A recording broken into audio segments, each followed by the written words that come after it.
ବଜ୍ରପାତରେ ଜିଅନ୍ତା ଜଳିଗଲେ ବାପା ମାଙ୍କ एकमात्र पुओ तथा बीटेक छात्र रंजन कुमार परमाणिक। बालेश्वर जिला भगराई ब्लॉक टुकुरी हाजिरा पंचायत अंतर्गत टुकुरी हाजिरा ग्राम रे घटिछि एपरि अभावनीय घटना।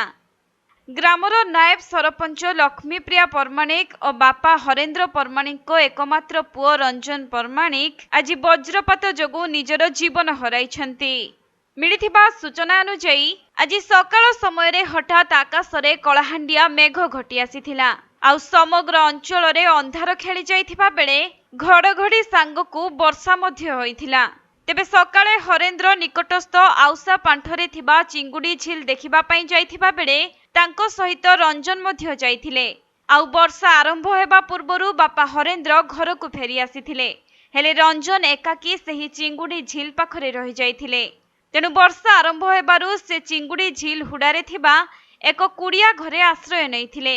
परे प्रबल वर्षा सहित घन घन वज्रपात होइथिला आउ से आश्रय नैथिबा कुड़िया घर उपरे वज्रपात हेबारु घरटी संपूर्ण जलिजिबा सहित भितरे थिबा रंजन मध्य जली जाइथिले। तेबे स्थानीय लोके दूररु एही कुड़िया घर जळुथिबार देखि सेठारे पहुंचिला बेलकु भितरे रंजन को शरीर हुतुहुतु होई जळुथिला। स्थानीय लोक माने पानी ढाली नियाको लिभाइथिले मध्य सेते बेलकु रंजन को शरीर संपूर्ण पड़ी जाइथिला।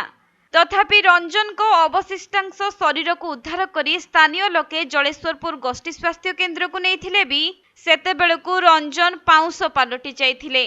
एभली एक अभावनीय घटना को नहीं समग्र अंचल रे एबे शोकर छाया खेली जाइछि।